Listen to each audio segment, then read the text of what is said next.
parte de Efesios. Dijimos que esa era la parte doctrinal, las bendiciones del creyente en Cristo.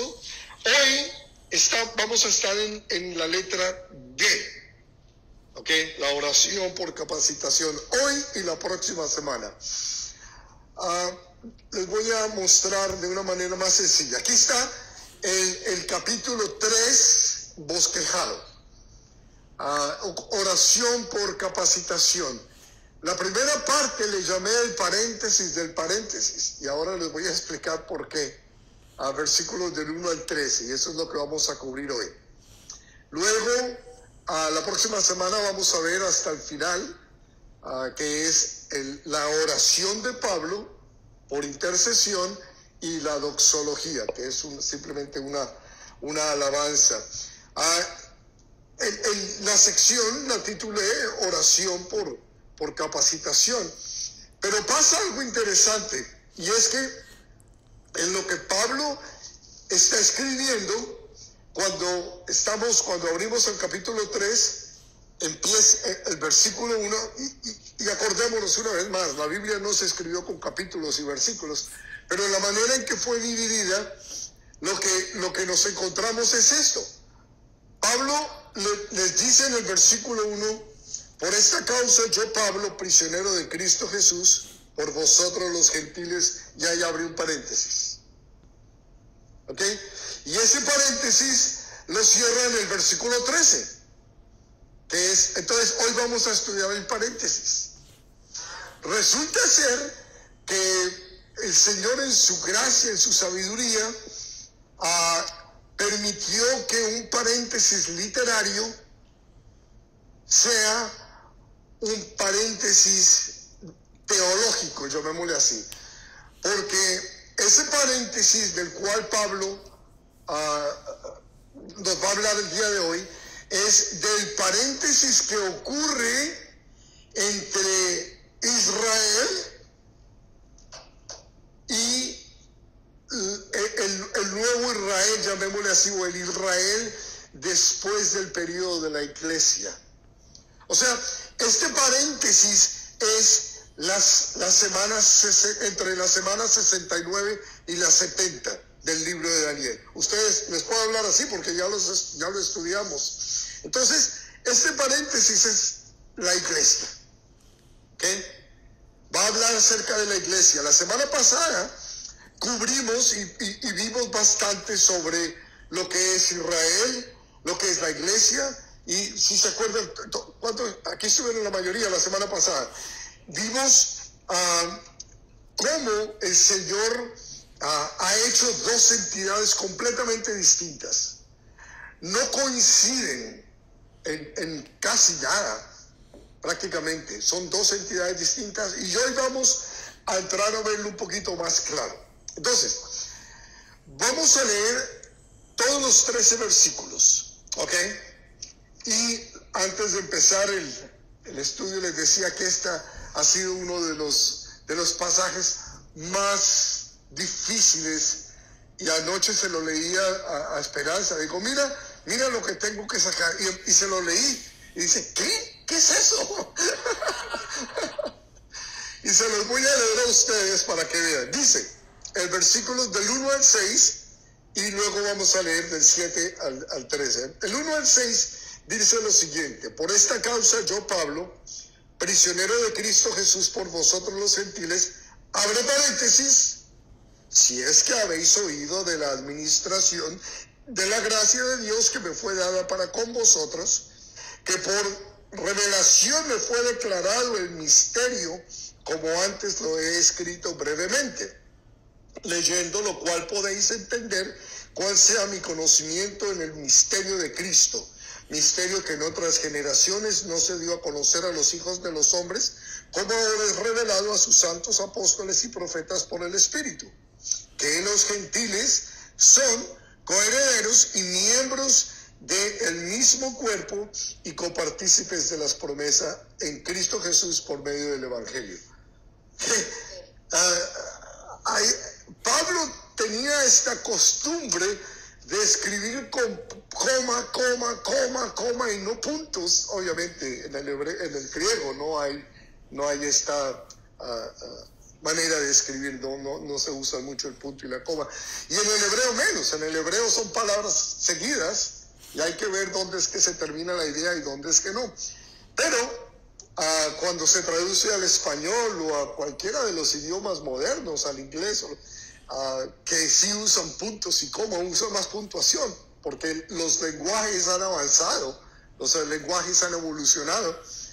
Resulta que se hace complicado tratar de entender esto, que son ideas y después de eso viene otra idea y luego otra idea y sí, eventualmente se hacen una sola, pero puede ser confuso. Entonces yo recurrí al matapastores. Hay una versión de la Biblia que le llaman la acabapastores, porque es tan simple y tan sencilla que muchos dicen, pastor, ya no lo necesito. ¿Ok? Y es esta, se llama la traducción TLA, no, la traducción al lenguaje actual. Traducción al lenguaje actual, y vamos a leerlo en la traducción del lenguaje actual y verá que tiene más sentido. Yo, Pablo, estoy preso porque sirvo a Jesucristo y trabajo por el bien de ustedes, los que no son judíos. Ustedes ya saben que Dios me encargó anunciarles el plan que, gracias a su gran amor, había preparado. Dios me dio a conocer el plan que tenía en secreto, del cual ya les he escrito brevemente. Si leen lo que escribí, sabrán cómo entiendo ese plan que Dios ha llevado a cabo por medio de Jesucristo. Tal secreto no se les dio a conocer a los que vivieron antes de nosotros, pero ahora, por medio de su Espíritu, Dios se lo ha mostrado a sus santos apóstoles y profetas. Y este es el plan secreto. 2 puntos. Por medio de Jesucristo, también los que no son judíos pueden recibir la salvación y las promesas dadas al pueblo de Israel y formar con Israel un solo pueblo. Todo lo que ustedes tienen que hacer es aceptar esa buena noticia. Claro. Es una traducción de idea por idea. La Reina Valera es más una traducción palabra por palabra. Entonces se hace más confusa. A mí me gusta la Reina Valera porque, por esa misma razón, que es más palabra por palabra, es más fiel a los textos que hay, sí, a los textos, a las copias que quedan, a los manuscritos. Pero esta es una muy buena traducción para usar como devocional, para usar como estudio personal. Yo no la usaría necesariamente para enseñar, pero aquí recurrí a ella por la complejidad de el texto que tenemos delante de nosotros. Entonces, ¿y esta la recomiendan mejor? El lenguaje actual, TLA. ¿Okay? Y voy a continuar, voy a seguir leyendo el resto. Dice el versículo 7, y vuelvo a la Reina Valera, del cual yo fui hecho ministro por el don de la gracia de Dios que me ha sido dado según la operación de su poder.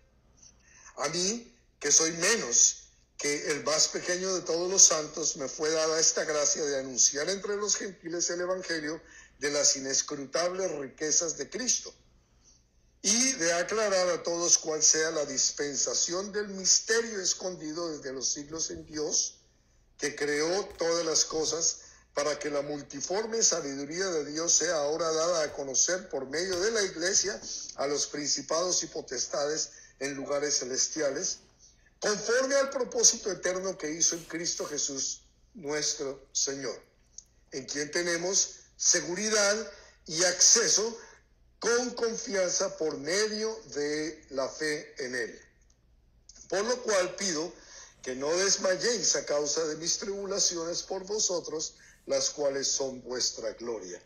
Y ahí cerramos paréntesis, ¿ok? Y no voy a entrar allá, voy a entrar la semana pasada, pero para tener la idea de qué es lo que pasa, ya en el versículo 14 dice, por esta causa doblo mi rodilla. Ahora sí empieza la oración. ¿sí? En el primer versículo dice, por esta causa yo, Pablo, prisionero de Cristo, por vosotros los gentiles, y ahí va a empezar la oración, abre paréntesis, lo cierra en el 13 y en el 14, por esta causa doblo mis rodillas, y el resto del capítulo 3 es la oración de Pablo por los gentiles, por los efesios. Leámoslo en la TLA, que echa polvo, mira, ¡pum!, levanta polvo para acabar con los pastores. Okay. 7 y 8 dice, Dios ha sido bueno conmigo y me ha dado el privilegio de anunciar a los que no son judíos la buena nueva de las bendiciones de Cristo, que son tantas que nadie las puede contar. Esto lo hizo gracias a su gran poder, y a pesar de que no lo merezco, pues soy la persona más insignificante en el pueblo de Dios. También me encargó dar a conocer a todos el cumplimiento de su plan. Dios, creador del universo, mantuvo ese plan en secreto durante siglos. Así, por medio de la iglesia, los ángeles y los espíritus poderosos de los aires sabrán ahora que Dios es sabio en todo. Esto era lo que Dios había planeado desde el principio y que ha hecho realidad por medio de Jesucristo nuestro Señor. Gracias a Cristo y porque confiamos en Él, tenemos libertad para acercarnos a Dios sin temor. Les ruego entonces que no se desanimen por mis sufrimientos, pues esto es más bien un honor para ustedes. ¿Cierto? Es más fácil entenderse, obviamente. Les digo, no es palabra por palabra. La usaría, repito, como para devocional, para hacer mis devocionales, para estar... Quizás la podía utilizar para evangelizar o algo así, pero no guarden la Reina Valera. ¿Ok? Bueno, entonces vamos a entrar en materia. ¿Qué es lo que nos dice el versículo 1? Por esta causa yo, Pablo, prisionero de Cristo Jesús, por vosotros los gentiles. Entonces, hay algo aquí importante, y es que Pablo sí está en la cárcel, está en Roma. Ya vimos esto cuando vimos la introducción, pero noten que él no dice prisionero de Roma, prisionero de Cristo. Y él dice prisionero de Cristo. Podríamos especular muchas cosas, pero creo para mí la más importante sería primero, para que los lectores no vean que Pablo es una víctima. Porque en ningún momento, ningún cristiano somos necesariamente víctimas. Entonces, yo, Pablo, prisionero de Roma, por ustedes, ¿no? Como que, no, él es un siervo de Dios, enviado por Dios, apóstol de Dios, y está ahí como prisionero, pero de Cristo. ¿Por qué de Cristo? Porque a Jesús no se le pasó, agarraron preso a Pablo y ni cuenta me di. No. El Señor permitió que Pablo estuviera preso. Si el Señor no hubiera querido que Pablo fuera a la cárcel, Pablo no hubiera ido a la cárcel. De igual manera, el Señor sabe quién eres tú, sabe tus pasos, tus pensamientos, sabe absolutamente todo, y lo que te pasa a ti, el Señor no pasa por desapercibido ni es una sorpresa para Él. Entonces, sea lo que estés haciendo, desempleado de Cristo, o ama de casa por Cristo, o pasando dificultades por Cristo, no importa. Todo, Cristo lo es todo en todo, y en nosotros debe ser el centro de nuestra vida. Entonces, Pablo está anunciando su condición y les está dejando a saber a ellos que es Cristo quien lo ha puesto ahí por una razón que seguro Pablo ni siquiera sabe, pero el Señor lo sabe. Por la causa de los gentiles. Claro. Entonces, ¿por qué? ¿Qué era lo que pasaba? Lo vimos en Gálatas, lo vimos la semana pasada, y voy a que nos acordemos de qué es lo que pasa. Los judíos no querían que se apropiaran de su ley, de su religión y fuera de eso no solamente se la apropiaran, sino que la adulteraran. Y entonces ellos en su celo y en su afán religioso, hacían lo que tuvieran que hacer. Y Pablo era uno de ellos. Pablo persiguió a la iglesia, sabemos la historia. Pablo los perseguía y los mataba y los llevaba a que los mataran y los llevaran presos. Entonces, él entiende perfectamente el concepto de lo que está pasando. Así que al dar esta introducción, hace de nuevo, porque ya lo mencionó en el capítulo anterior, lo vimos nosotros la semana pasada, él abre ese paréntesis que no es otra cosa más que la iglesia. Es el periodo de la iglesia, el tiempo de la iglesia que no estaba en el plan de ningún ser humano. Es más, ni siquiera Pablo lo sabía. Él tuvo que recibir revelación de Dios. A ningún ser humano se le hubiera ocurrido tan siquiera imaginarse que el plan de Dios iba a ser este. Que el plan de Dios era poner a Israel a un lado, hacer una pausa en su trato con Israel, comenzar un movimiento nuevo basado en el sacrificio de su hijo, en el cual cabían toda la raza humana, judíos, gentiles, hombres, mujeres, etc. Y luego de nuevo volver a lidiar con Israel. Entonces, lo vimos la semana pasada, desde Génesis 12, que con Abraham, que a pesar de que él no era judío, que él no era israelita, la semana pasada vimos la diferencia entre judío e israelita, ¿se acuerdan? A pesar de que él no era ni judío ni israelita, él fue quien Dios sacó de la tierra de los paganos, de Ur de Caldea, y porque él creyó le fue contado por justicia. Simplemente por creer, porque le creyó a Dios. Entonces, ahí nace de él Isaac, el hijo de la promesa, y de Isaac Jacob, y de Jacob los 12, y ahí nace Israel, porque Jacob es Israel. Antes de eso Israel no existía, no se sabía ni siquiera el nombre. Jacob es llamado Israel, y de uno de los 12 hijos de Jacob, llamado Judá, viene el judaísmo. Entonces, no todos son judíos, los israelitas no todos son judíos en sí, porque no todos descienden de Judá, pero todos son israelitas, todos son hijos de Abraham y todos se abrazan entre sí, se hacen lo mismo, judíos, y ahora se le conoce como judíos. La semana pasada, en camino a casa, hablando con mi amada esposa, me recordó algo que quiero que hoy no se me olvide y lo voy a compartir con ustedes. Y es que el judío, la raza judía, tienen fama de... ¿Por qué conocemos a los judíos? Avaros. Buenos negociantes. Negociantes. Inteligentes. Ok, todo esto, ok, pero hay algo, lo primero que mencionaste tú, los avaros. Necesito tener cuidado por eso que voy a decir.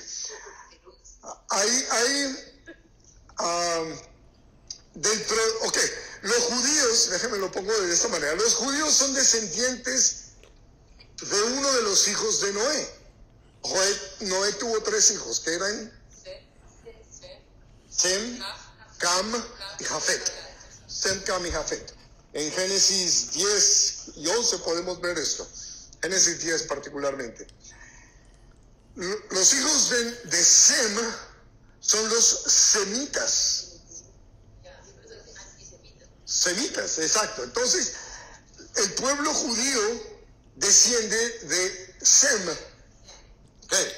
Ahora, si ustedes conocen un poquito sobre lo que es el judaísmo moderno, van a saber que hay 2 grupos, principalmente, 2 grupos son más, pero principalmente hay 2 grupos de judíos.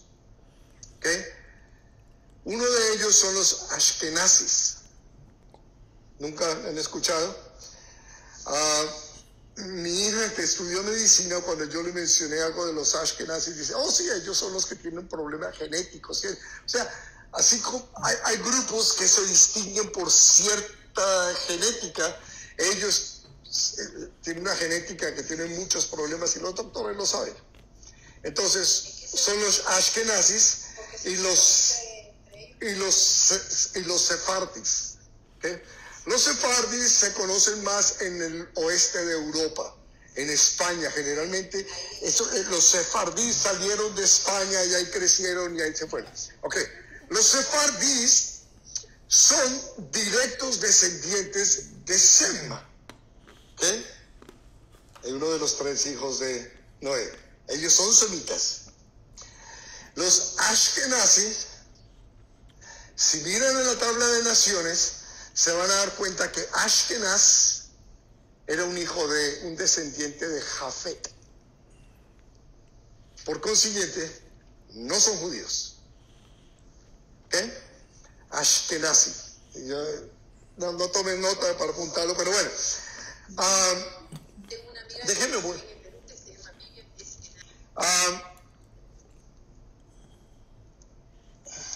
En Génesis 10 están los hijos. Génesis 10:2. Los hijos de Jafet. Gomer. Fuera de eso, mire la compañía que tienen los hijos de Jafet. Son todos los enemigos de Israel. Gomer, Ezequiel 38, es uno de los que van a atacar a Israel. Magog, ni se diga. Madaí, Javán, Tubal, otro. Mesec, otro. Tirás. Los hijos de Gomer son Ashkenaz. ¿Ok? Y es descendiente de Jafet, no de Sem. Ok, y los hijos de Sem los tenemos en el mismo capítulo 10, versículo 22. Fueron Elam, Asur, Asfaxad, Lur, Elar, etcétera, etcétera, etcétera. ¿Por qué menciono esto? Porque es algo muy desconocido dentro del cristianismo y vemos que todos los judíos decimos judío, judío. ¿Okay? Pero déjenme decirles que los judíos perversos, los judíos más malos, los judíos capaces de matar a quien sea por el dinero, son ashkenazis. No son judíos. Venga, les cuento rápidamente, no estaba preparado para hoy, pero un grupo que salió de Ur de los Caldeos cuando la civilización empezó a crecer y fue a crecer. Y esta gente, lo veíamos la semana pasada, la maldad del hombre. Vimos los diferentes demonios, ¿se acuerdan que vimos los demonios, los diferentes dioses que hay y todo eso? Okay. Ese grupo de personas, los Ashkenaz, nunca dejaron de adorar a Satanás. ¿Okay? Nunca dejaron de adorar a Satanás y de hacer sacrificios satánicos. Pasan los años, llega al 7º siglo de la era cristiana. O sea, eso vienen de generación en generación. Emigraron hacia el noroccidente, en la región en donde está Armenia, Georgia, cerca de Rusia, cerca todo este lado, por el mar Caspio, por el mar Muerto, por ahí, el mar Negro, perdón. Y ahí, cuando llega el 7º siglo, un zar ruso, un rey de los rusos que provenían de esa región, los confrontó y les dice: ustedes como grupo tienen que tomar una decisión, porque nosotros no aceptamos más sus ritos satánicos, su sacrificio de humanos, todo lo más terrible que un ser humano se pueda imaginar capaz de hacer, ellos lo hacían y lo practicaban. Y entonces se les dio 3 opciones: o se hacen cristianos, o se hacen musulmanes. El islamismo era nuevo, acababa de surgir. Estamos hablando del 7º siglo. En el siglo VI fue cuando Mahoma vivió y estableció los musulmanes. O se hacen judíos. La idea era: ustedes tienen que no pueden seguir. Si quieren vivir acá, ustedes no pueden seguir con esa vida simplemente haciendo lo que quieren y este es mi territorio, este es nuestro pueblo. Entonces ellos escogieron ser judíos y siguieron siendo judíos ahora, pero siguieron practicando el satanismo. ¿Ok? Entonces, ¿por qué menciono esto? Porque, perdón, pregunta si es Ashkenazi o Sefardi. ¿Ok? Si es Sefardi es semita, si es Ashkenazi es diabólico. ¿Okay? O de procedencia diabólica. A lo mejor el Señor lo ha tocado, solo Dios sabe. Pero esa es la raíz. Y menciono esto porque a veces miramos y decimos, vemos judíos vestidos con sus atuendos y decimos son de los mismos. No, hay judíos mesiánicos, hay judíos que aman al Señor y hay judíos de tradición que son están no conocen al Señor y están engañados y hay otros que simplemente utilizan el nombre de judío para hacer lo que quieren y salirse con las suyas. ¿Ok? Sí. Es más,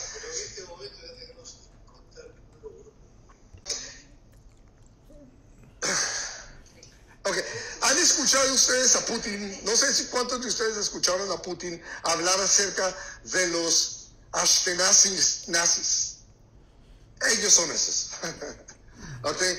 Los que están ahorita, entre comillas, defendiendo a Ucrania son judíos Ashkenazis nazis, son nazis.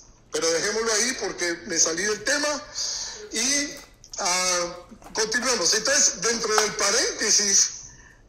paréntesis está la iglesia y tenemos a un lado el judaísmo, los hijos de Sem, los descendientes de Sem, los descendientes de Abraham, la iglesia, y al otro lado, si ven abajo, dice Yahshua HaMashiach, los judíos que han creído en el Señor.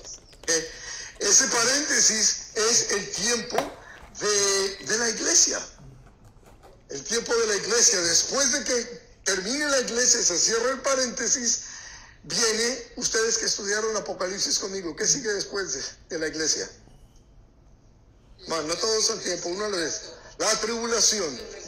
Ya, el rapto, claro, es el final de la iglesia. Después de eso viene la tribulación. Nosotros creemos así, somos pretribulacionistas. Y después de eso viene el milenio. Y ahí es donde Israel va a vivir el reino que tanto esperaron y anhelaron, en donde el Mesías está gobernando. Y ahora vamos a ver un poco de eso. Entonces, ese paréntesis es la iglesia, la que Cristo estableció con su sacrificio.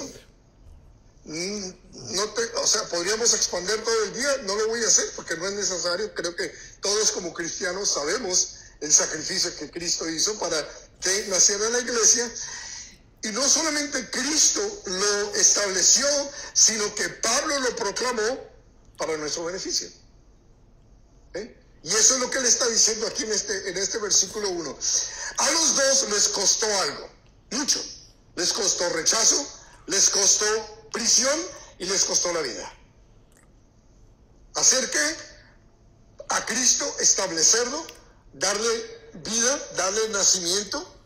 Del costado de Jesús nació su novia. ¿Les habla eso algo? Del costado de Jesús nació su mujer, la que va a ser su mujer, nosotros. Y acuérdense que la maldición dice que la tierra dará cardos. ¿Y qué le pusieron en la cabeza a Jesús? Cardos. Ok, entonces Cristo dio nacimiento a la iglesia, Pablo la proclamó y a los dos les costó mucho. Pero aquí tengo que hacer un alto y en esto me voy a cerrar de esta manera. Nosotros somos recipientes de esas bendiciones. Somos recipientes del nacimiento de la iglesia, del sacrificio de Jesús por nosotros, y somos recipientes del sacrificio de Pablo para que el misterio de la iglesia se diera a conocer. Este paréntesis. Pero si nos quedáramos nosotros callados y se terminara aquí todo, se acabaría la iglesia. Cada uno de nosotros tenemos una responsabilidad que ahora les voy a seguir comentando. Según versículo 2, si es que habéis oído de la administración de la gracia de Dios que me fue dada para con vosotros. La palabra que Pablo utiliza como administración es la palabra oikonomía, mayordomía, economía o dispensación. Acá en el texto, en este texto, utiliza una palabra parecida en el versículo 9 y de aclarar a todos cuál sea la dispensación. No es la misma palabra, pero está muy relacionada, y de lo que está hablando es de lo que hace un administrador, un mayordomo cuando se le confía una riqueza. ¿Okay? Entonces él sabe cómo distribuirla, cómo hacer que las cosas fluyan y funcionen. Entonces, de esto es de lo que Pablo está hablando, ¿ok? De la administración de la gracia de Dios. Entonces, así como Pablo recibió gracia para su nuevo nacimiento, para su vida eterna, junto con esa gracia él recibió la autoridad y la responsabilidad de administrarla. Iglesia, tú y yo, como Pablo, recibimos también gracia. Tú y yo recibimos el beneficio y el privilegio de ser llamados hijos de Dios porque hemos creído. No nos ha costado nada. Y junto con el paquete, si lo abres bien y te das cuenta, miras al fondo, viene también un poquito de administración. Nosotros tenemos que administrar la gracia de Dios también. No quiero sonar repetitivo, hace 2 semanas vimos acerca de la gracia. ¿Se acuerdan que vimos las 2 palabras que mencionan gracia? Entonces, si se acuerdan de eso, saben de qué estoy hablando. Somos salvos no por obras, sino para obras. Y esas obras que hacemos por ser salvos son las que ganan el favor de Dios en nuestras vidas. Entonces, cuando nosotros echamos mano de esa gracia para honrarle y glorificarle y para vivir para Él, entonces el Señor nos está dando el favor. Estamos recibiendo favor de Dios, estamos recibiendo bendición de Dios. ¿Okay? Y eso quiere decir que estamos dispensando también la gracia de Dios. Porque la gracia no es para nosotros solamente, es para toda la humanidad. Pero hay quienes no han escuchado. Y tú ya escuchaste, yo ya escuché. Así que necesitamos aprender a administrarla. ¿Okay? Entonces, la administración de la gracia de Dios, obviamente la vemos en 3 maneras. Primero, ¿a quién escogió para administrarlo? A Pablo. ¿A quién más escogió para administrarlo?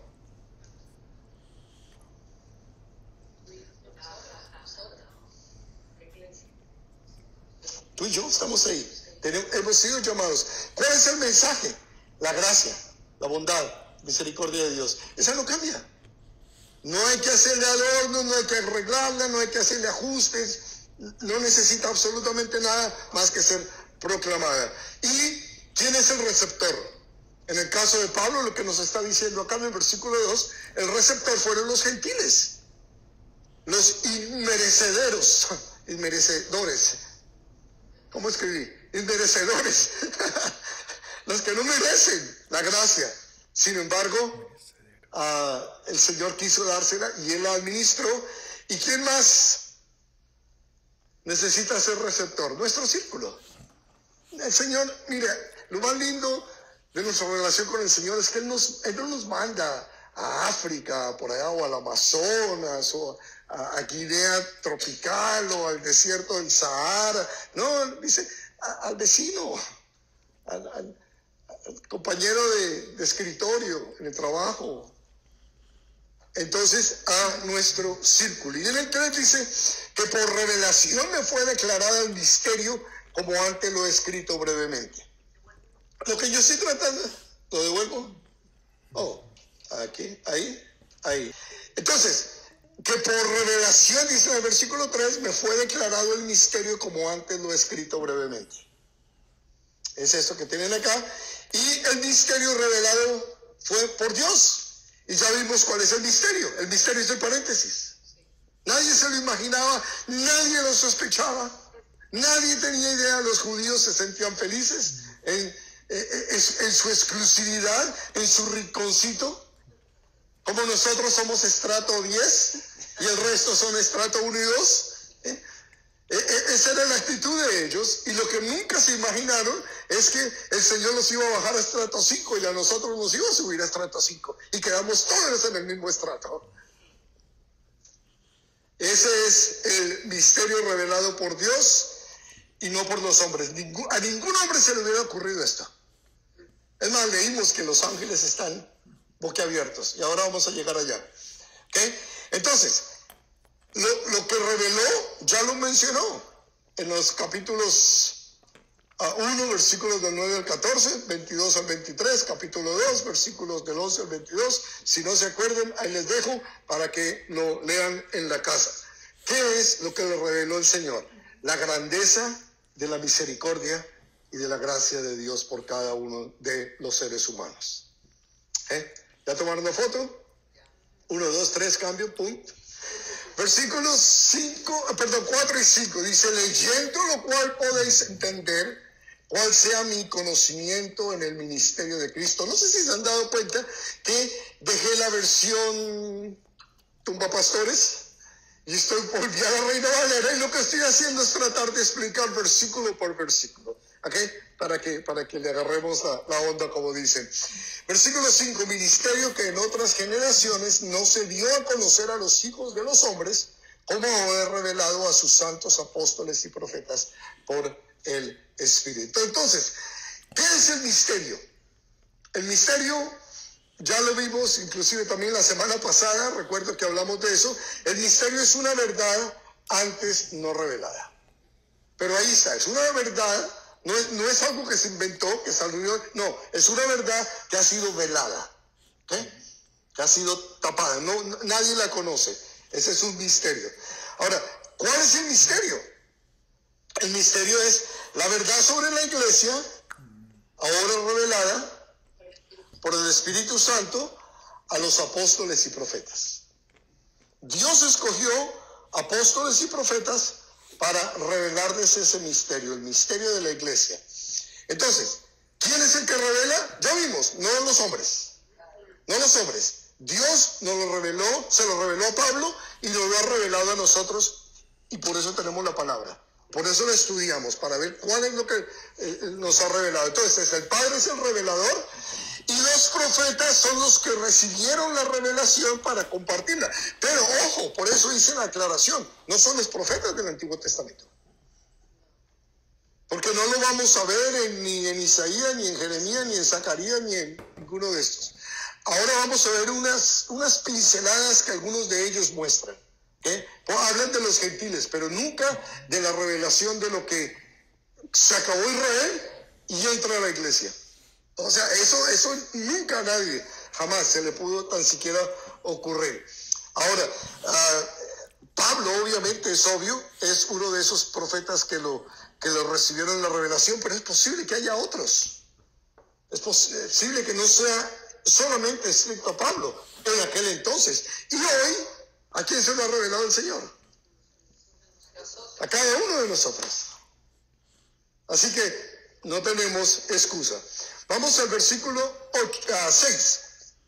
En el versículo 6 dice que los gentiles son coherederos y miembros del mismo cuerpo y copartícipes de la promesa en Cristo Jesús por medio del Evangelio. Volviendo a lo mismo, hay algunos profetas en el Antiguo Testamento donde dan unas pinceladas de que los gentiles vendrían, de que la bendición de Dios sería dada a los gentiles. Pero vuelvo y repito, no en la porción en que nos fue dada. O la ilustración esa tonta que hice del estrato 1 al estrato 5, y a los otros bajarlos. Nunca jamás se puede. Les voy a dar unas citas para que tomen nota. Isaías 49:6, por ejemplo, Isaías habla un poco acerca de eso. Isaías 56 también, versículos 6 y 7. Isaías 60, versículo 3. Isaías 61, versículo 6. Isaías es el que más menciona el que los gentiles eventualmente serán llamados también. Zacarías 8:23 lo menciona también. Zacarías 8:23. Entonces, necesitamos nosotros ver, y lo hice de una manera visual para que sea más fácil poder entender que la iglesia no es Israel, ni Israel es la iglesia. Y yo sé que ustedes ya saben esto. Ustedes son estudiantes de teología aquí en Calvary Chapel, Boca Ratón. Pero es importante entender, porque ha habido esa idea equivocada que como los judíos rechazaron a Jesús, al Mesías, entonces Dios los echó a ellos a un lado y nos puso a nosotros para que los reemplazáramos a ellos. Y no hay cosa más falsa que eso. Nosotros siempre estuvimos en el plan de Dios, porque les lo he mencionado varias veces. Israel tiene un momento en donde tenía que terminarse esa dispensación que era con la venida del Mesías, porque todo Israel tenía el propósito de presentar al Mesías, pero no lo hicieron. Entonces Dios escogió a algunos israelitas, algunos judíos, para que lo hicieran, entre ellos a Pablo, que dieran la bienvenida a la nueva dispensación, que somos la iglesia, que está compuesta por judíos y no judíos. O sea, es toda la humanidad. Entonces veamos un paralelo de estas dos entidades, Israel y la iglesia. En Israel, las bendiciones que Dios le prometió a Israel son temporales, son terrenales y temporales. Vemos citas, por ejemplo, de Deuteronomio 28, a Amós 9, del 13 al 15, y hay más. No quise poner eso nada más porque son muy claras. Entonces, son bendiciones terrenales. Dios le ofreció a Israel la tierra prometida, donde fluye leche y miel, le ofreció el templo, les ofreció todas estas cosas terrenales, que si son terrenales, son temporales. ¿Qué le ofreció a la iglesia? A la iglesia le ofreció bendiciones espirituales en los cielos, ya lo vimos, Efesios 1:3. Hay una gran diferencia, porque si son celestiales, son eternas. Bendiciones celestiales. Un pueblo en la tierra, el pueblo de Dios, que es un pueblo en la tierra, un pueblo que camina, un pueblo que va. A nosotros nos hizo la novia de Cristo en el cielo. Hay una gran diferencia entre un pueblo en la tierra a la amada del Señor en el cielo. ¿Qué más nos hizo? Gobernadas por Cristo en el milenio, Oseas 3:5. Ellos estaban ansiosos y ellos quieren, y todo lo que más, lo que ellos desean es que venga el Mesías para establecer el reino. Lo vemos en los evangelios a Jesús. Señor, ¿cuándo es la instalación de tu reino? Señor, cuando venga tu reino, por favor, haz que yo me siente a la derecha y mi hermano a la izquierda. Ellos miraban era eso. Ellos quieren el reino terrenal que fue prometido a Abraham, que le dijo que las naciones serán de él y que la descendencia será como las estrellas, como la arena.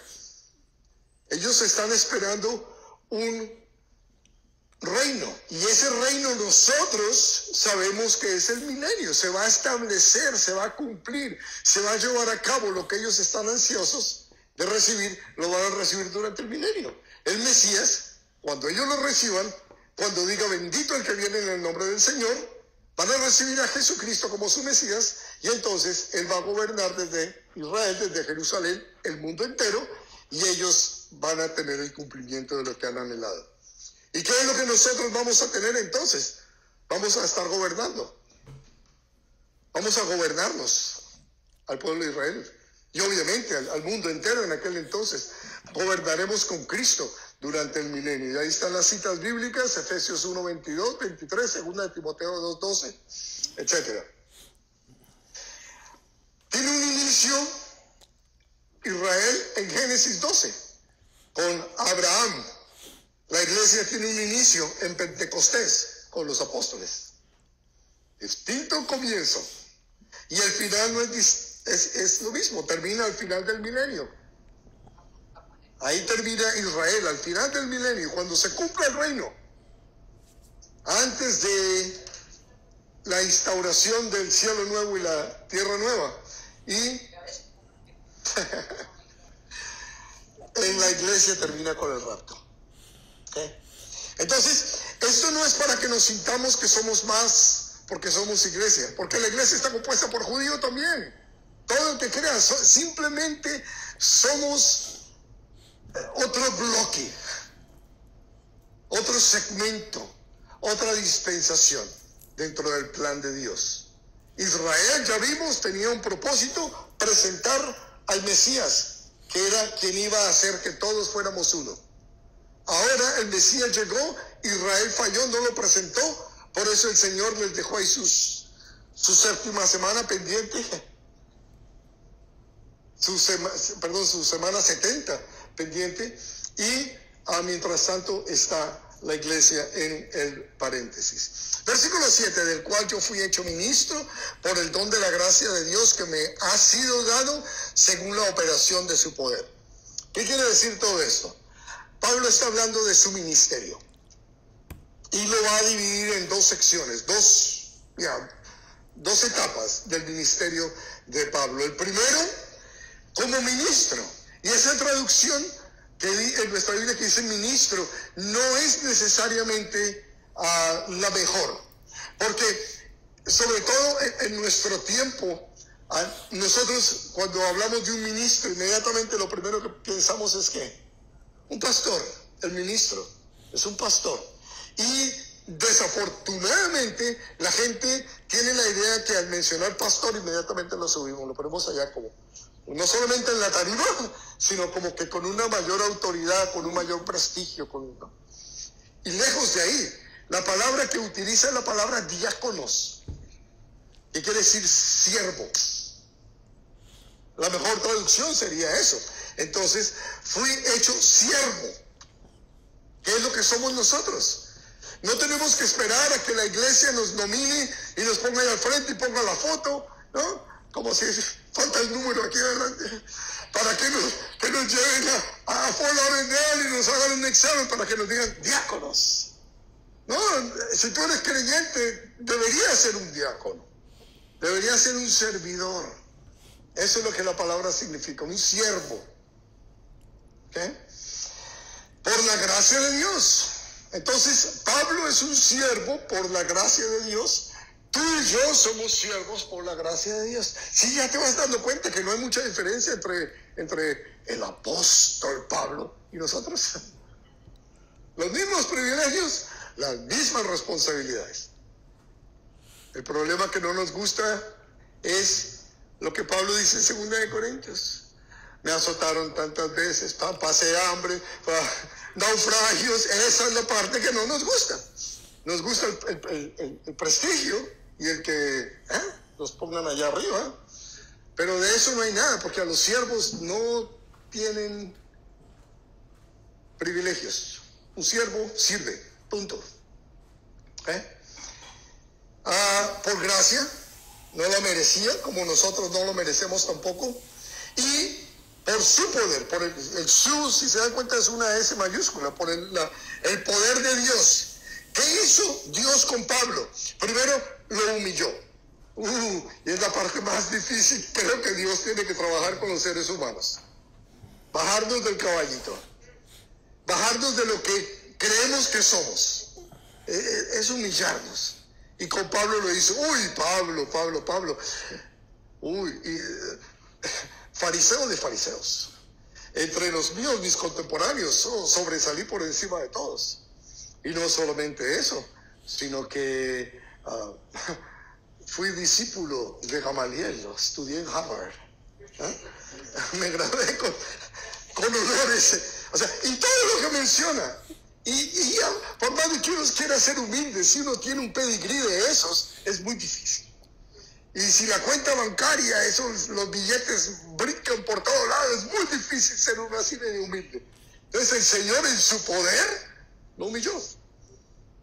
Y yo me imagino, la Escritura no lo dice, aunque Él sí lo dice en cierta manera, que el aguijón en la carne tuvo como función mantenerlo agachadito.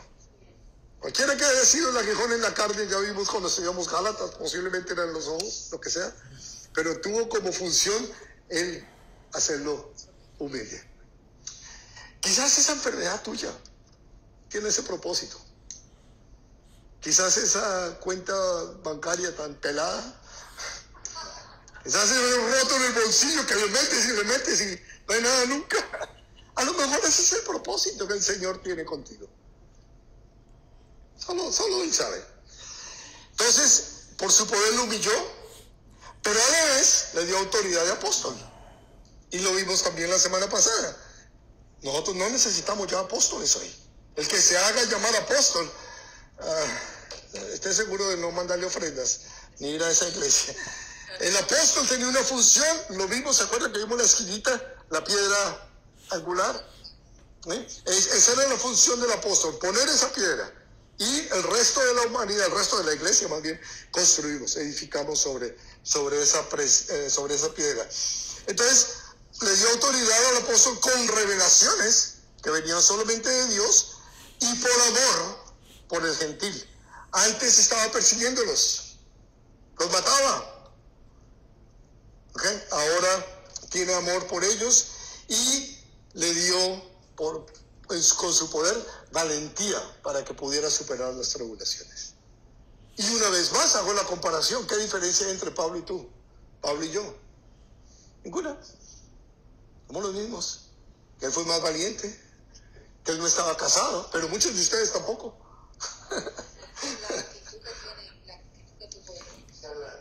Sigamos, versículo 8. A mí, que soy menos que el más pequeño de todos los santos, me fue dada esta gracia de anunciar entre los gentiles el evangelio de las inescrutables riquezas de Cristo. ¿Qué quiere decir eso?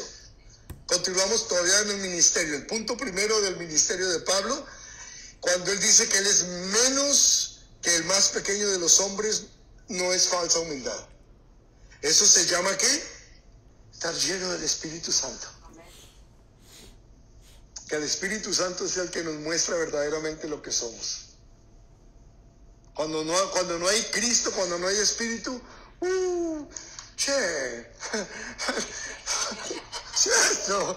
cierto, pibe.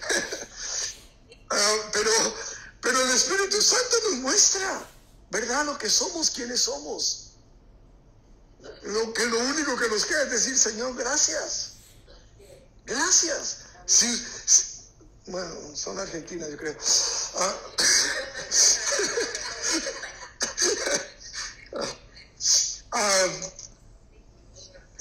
Están tirando dinero.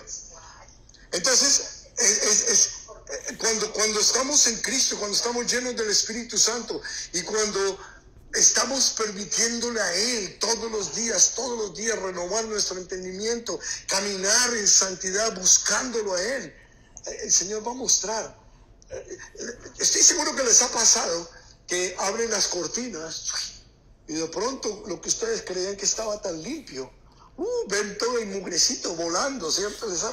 Ven el mugre, y dice, pero si yo acabo de limpiar, ¡wow! Mire qué cochino se ve. Y le limpiamos otra vez. Y sin embargo, volvemos y miramos y ponemos más luz y se ve más mugre.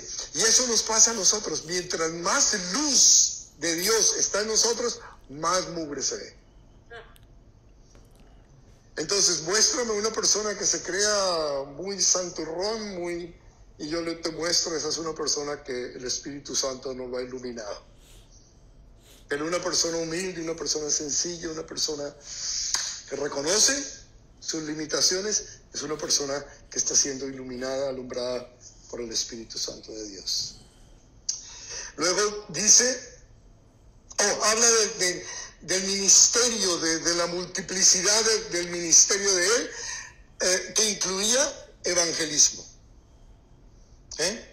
Es imposible hacer una iglesia sin evangelizar. Es imposible. O sea, el evangelismo, ¿qué es? El anuncio de las buenas nuevas.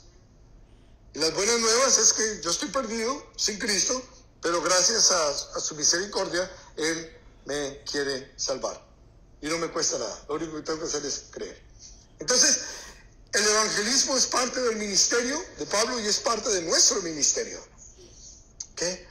Hacer a los evangelizados parte del misterio recién descubierto en la iglesia. Esto fue parte del ministerio de él. Hacerles entender, no se tienen que hacer judíos. No estamos formando una nueva religión. No, lo que está cambiando es nuestra vida. Somos criaturas nuevas. El hombre viejo ha muerto. Todo es hecho nuevo. Y eso tuvo que haber sido mucho trabajo en el ministerio de Pablo, hacerle entender esto a la gente, cambiar esa manera de pensar. A los que, tanto a los que seguían el judaísmo, buscando al verdadero Dios, como los que seguían, como los paganos, que seguían la idolatría y los falsos dioses y Satanás. A todos ellos, parte de ese ministerio es mostrarles, no, eso viejo ha quedado atrás. Y ahora tú eres una nueva criatura. Los ojos se te abrieron. Ahora estás vivo. Antes eras un zombie. Ahora estás vivo verdaderamente. ¿Sí? Entonces, eso es parte de nuestra función también como cristianos. Predicar el evangelio y a los que le predicamos hacerles entender. Ok, ahora, okay, qué bueno que creíste, pero déjame te explico. Necesitas un discipulado.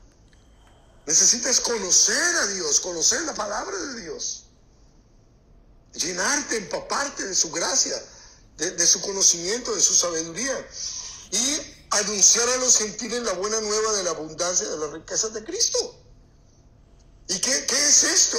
Es a los evangelizados, a los que ahora sus mentes están siendo cambiadas. Parte de ese cambio es entender que a quien servimos es el Rey de Reyes, al Señor de Señores, al Creador del universo, al que no nos desampara, al que no nos deja solos ni un solo día, ni un solo momento, el que está siempre con nosotros.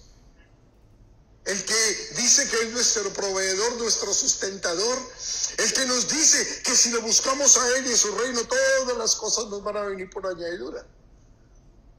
Es hacer que haya una nueva persona en su totalidad, no solamente ahora con el Espíritu Santo de Dios viviendo en él, sino que todo su ser, su mente, su alma, su cuerpo, todo sea nuevo, viviendo para la gloria del Señor. Entonces, las riquezas son escasas, y es lo que Pablo está hablando acá. Dice, las inescrutables riquezas de Cristo. Yo sé que eso es una palabra rara, pero lo que se está refiriendo es lo siguiente: las riquezas son escasas. ¿A qué me refiero con eso? Una hoja de un árbol, ¿es escasa o es abundante? Abundante. ¿Son caras o baratas? Porque hay mucho. El oro, ¿lo encontramos en todas partes? No, por eso el oro es costoso, porque no hay mucho. Las riquezas de Dios deberían ser muy escasas, porque son riquezas. Pero dice que son inescrutables, o sea, hay abundancia de las riquezas de Dios para todos. Y eso es parte de lo que quiere Él hacernos entender. Él todo lo tiene. Si tú quisieras, a ti no te faltaría absolutamente nada.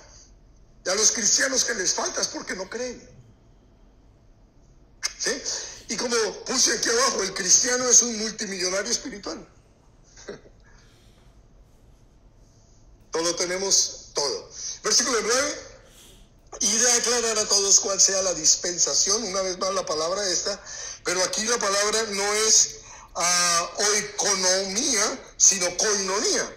Esa la conocemos todos, que habla de compañerismo. Entonces, y de aclarar a todos cuál sea la dispensación, la koinonía del misterio escondido desde los siglos en Dios, que creó todas las cosas.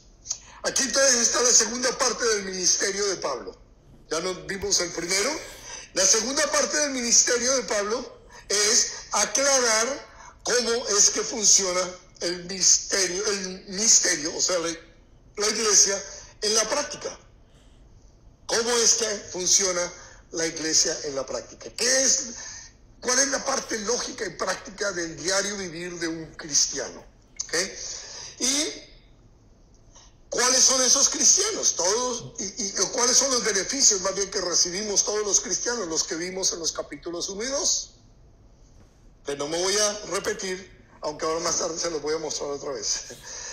Todos, cuando menciona aquí todos, dice, y de aclarar a todos cuál sea la dispensación, se refiere a todos. Y en Gálatas lo vimos, judíos, gentiles, esclavos, libres, hombres y mujeres, y tú y yo, a todos. Dios no hace acepción de personas. Y les dije que se los iba a mostrar, ahí está. ¿Ok? Eso es lo que el Señor ha hecho con nosotros, capítulos 1 y 2, y paso porque ya los debo tener borrachos con esa diapositiva. Versículos 10 y 11. Para que la multiforme sabiduría de Dios sea ahora dada a conocer por medio de la iglesia a los principados y potestades en los lugares celestiales, conforme al propósito eterno que hizo en Cristo Jesús nuestro Señor. Y aquí hay algo que es difícil de entender. Es difícil de aceptar también. A veces hay muchas personas que, aunque creen entenderlo y comprender el porqué de esto, les es fácil asimilarlo y decir sí, es cierto. Y es que nosotros, la iglesia, cuando vivimos esa vida santificada para la que Dios nos separó, para la cual Dios nos apartó, estamos dando un testimonio. Ojo, pero ese testimonio no solamente al vecino o al primo o a los hijos o al esposo. Nosotros estamos testificándole a los ángeles también. Y aún más a los demonios. ¿Ustedes sabían eso? Los demonios están atentos de ver en qué momento te puede poner a ti una piedra para que caigas. Y ellos no saben. Ellos, como han vivido desde la creación, ellos conocen al ser humano. Conocen cómo reaccionamos. Satanás sabe. Él no ha cambiado de plan. El plan que utilizó con Eva y Adán en el paraíso le funcionó muy bien y todavía sigue usándolo. ¿Okay? Pero cuando nosotros fuimos rescatados, fuimos perdonados, tanto los ángeles caídos como los levantados hacían y se miraban así el uno al otro. Yo me los imagino. A Marcela la perdonaste.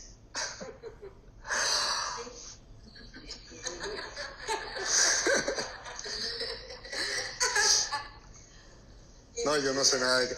A Camilo lo perdonaste. Porque ellos conocen nuestro pasado, ellos saben nuestras vidas. Y ellos no son omnipresentes, ellos no están en todas partes. Pero, hermanos, miren, si tu papá o tu abuelito o tu bisabuelo o tu tatarabuelo o uno de tus descendencia en tu ascendencia por ahí sacrificaba a los ídolos, esos demonios toman posesión. Y los hijos y los nietos y los bisnietos y los tataranietos, y somos nosotros, ellos toman posesión en base a lo que hicieron nuestros antepasados.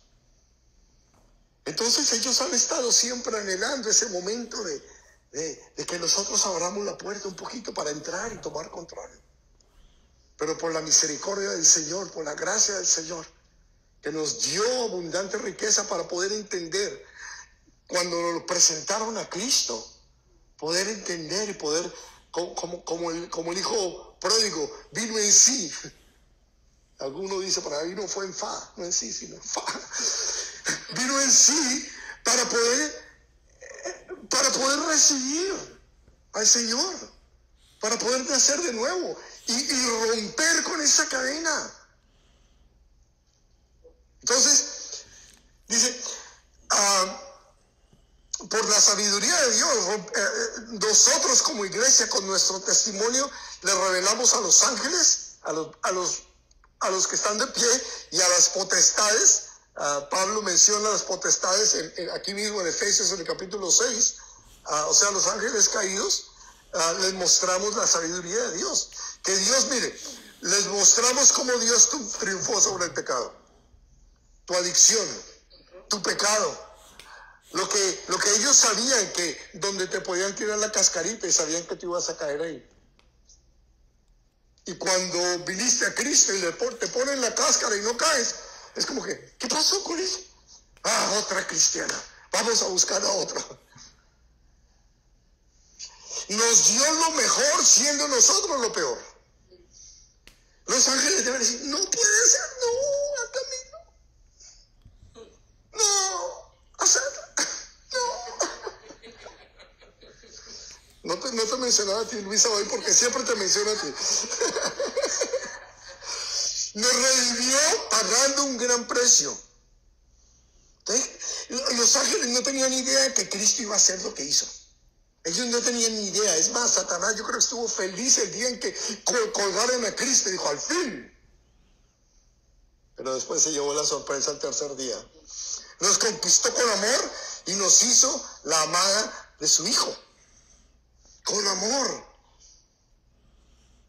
Porque ellos han visto a la humanidad y saben que la humanidad no conquista con amor. Conquistan con el látigo, ¿sí? con la vara. Nos dio poder y autoridad sobre las potestades de las tinieblas. Nosotros tenemos poder. Nosotros tenemos autoridad sobre ellos.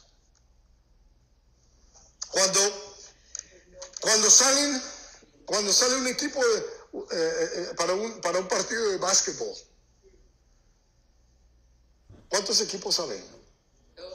3. El equipo local, el visitante y el equipo de árbitros. ¿Ok? Salen 3 equipos. ¿Y cuáles son los más fuertes? Los basquetbolistas. Los grandotes. ¿Pero cuáles son los más poderosos? Los chiquititos, los árbitros panzones. Ellos tienen el poder y la autoridad. Dice, esos somos nosotros. Nosotros no tenemos el poder de los ángeles, pero tenemos la autoridad que el Señor nos ha dado para decir no. Por lo chiquito, por lo panzón. Por las dos. Conforme al propósito que había sido destinado y preparado en Cristo desde mucho antes de la caída. Él sabía. Desde mucho antes Él nos preparó. Versículo 12. En quien tenemos seguridad y acceso con confianza por medio de la fe en Él. ¿En quién tenemos la seguridad? ¿Y la confianza? Así que nuestra relación con Jesús nos ha dado el gran privilegio de conocer ese propósito. El propósito que Dios tenía para con la humanidad a través de la iglesia. Y con eso terminamos, hermanos. Versículo 13. Ustedes pensaron que no íbamos a acabar hoy. Por lo cual pido que no desmayéis a causa de mis tribulaciones por vosotros, las cuales son vuestra gloria. Así que en vista de que su ministerio era dignificante y su ministerio era exitoso, Pablo le pide a los efesios que no pierdan la esperanza. No pierdan la esperanza. Sí, yo estoy en la cárcel, pero es que yo no soy el que los voy a salvar. Yo no soy el salvador de ustedes.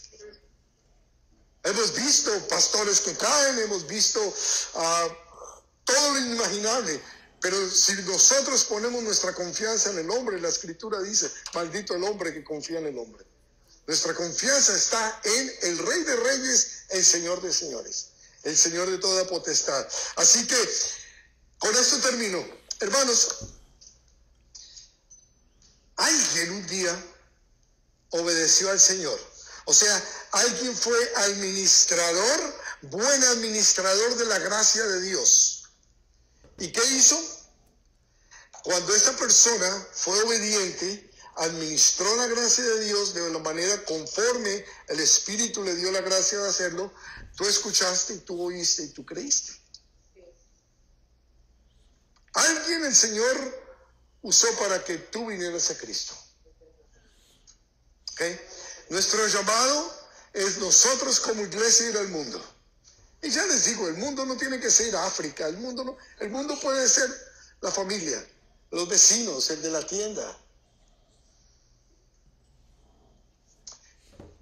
Y sabes una cosa, el Señor te puso en esa esquina, o el Señor te puso en ese trabajo, o el Señor te puso en esa familia con el propósito de tú ser iglesia y presentándole a tu círculo, a los que el Señor te ha puesto alrededor tuyos, presentándole la buena nueva de salvación. Y a eso es a lo que el Señor nos ha llamado a cada uno de nosotros, a ser administradores de la gracia de Dios. La gracia que tú tienes, la gracia que tú recibiste, por la gracia que tú fuiste salva. Esa gracia te corresponde, me corresponde, nos corresponde ir y presentarla al resto de la humanidad que el Señor ponga alrededor nuestro. Amén. Padre, te doy a ti la gloria, la honra, la alabanza. Pongo delante de ti, Señor, cada uno de los que estamos aquí en esta tarde escuchando tu palabra. Cada una de las personas que van a escuchar, Señor, en algún momento esta palabra, para que tú redargullas nuestros corazones, para que tú, quien tu palabra nos dice que tú eres el que das tanto el querer como el hacer, por tu buena voluntad, nos des la gracia de poner en nosotros la fuerza y el agradecimiento y la obediencia suficiente para hacerlo. Ya tú nos dices el querer. No tenemos que orar, Padre, y pedirte, Señor, ¿será que tú quieres que yo hable de ti? No, sabemos que eso es parte de lo que tú nos has llamado a hacer. Lo que te pedimos en esta noche, cada uno de nosotros aquí presente, Padre, es que nos des la valentía, que nos des el querer incomodarnos, el querer poner a un lado aquellas cosas que tanto nos agradan, pero que nos estorban. Y que aunque no sean pecado, Padre, son muchas cosas que no son necesariamente pecado, pero que nos estorban y no nos permiten hacer lo que tú quieres que nosotros hagamos. A morir. Danos la valentía de morir día a día a nosotros, Padre. Y así como Pablo tuvo que sacrificar su vida con el propósito de que nosotros, los gentiles, escucháramos el evangelio de la vida eterna. Así hay muchos, Señor, que tú has puesto en nuestras vidas, que solamente están esperando que nosotros nos decidamos a decir, basta, voy a obedecerte, voy a servirte, voy a demostrarte cuánto te amo al expresar y mostrar mi amor a esas otras personas. Te pido, Señor, que hagas ese cambio y esa transformación comenzando hoy, comenzando este momento. Para la gloria y la honra de tu nombre, en ese nombre bendito, el nombre que es sobre todo nombre, el de nuestro Señor, de nuestro Salvador, de nuestro novio, de nuestro futuro esposo, Jesucristo. Amén, amén, amén.